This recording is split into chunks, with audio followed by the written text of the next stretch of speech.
here for Motorboats Monthly today on an interesting boat. It's a Rodman 41, and what makes this boat particularly interesting is a couple of things. First of all, Rodman build a lot of commercial boats as well as the leisure boats like we're on here, and what that means is they all tend to be a really solid, seaworthy feeling boat. But the other interesting thing about Rodman is they were very much an early adopter of IPS, and this particular boat's a 2006, but it's got the IPS 500, which are 370 horsepower each. And that's quite interesting because I think I'm right in saying that this is the first IPS used boat test that we've done, because of course they're only really coming into the mainstream over the last few years.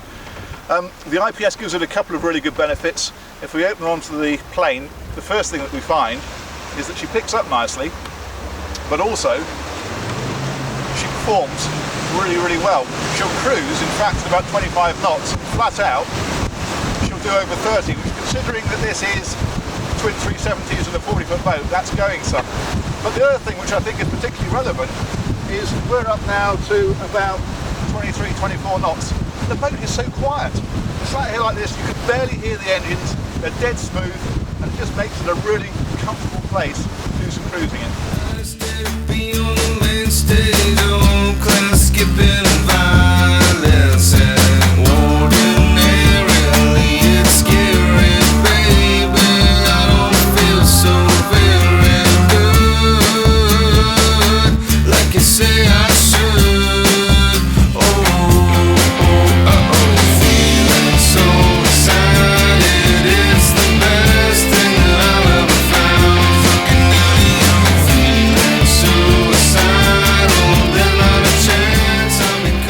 Back in port now, and I'll give you a quick rundown of the inside of the boat. But before we do that, it's worth noting that this Rodman was one of the first of the Rodman boats that became a proper cruiser rather than more of a sports fisher. And where you notice that most of all is up here on the flybridge, where there is a lot more space than perhaps you traditionally find on previous boats. But the real benefit is downstairs, and we'll take a look at that next.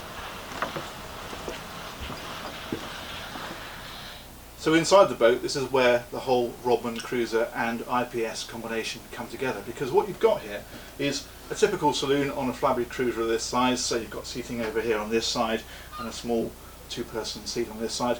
What is a little bit different is the galley has been raised up on this, so that's up here, great view out, and it puts you more in touch with the saloon. But the real benefit of that and the IPS is when we head downstairs.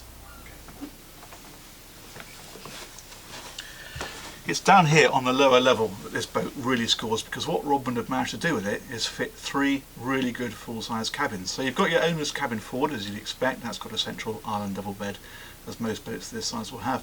But what most boats this size don't have is two decent guest cabins. So this one on the starboard side has got a pair of side-by-side beds in a good sized cabin, but on the port side it's got a pair of bunk beds that are staggered slightly, and that again is a really good sized cabin. And this is probably one of the first boats of this sort of size and type that's managed to get a really effective three cabin layout into it.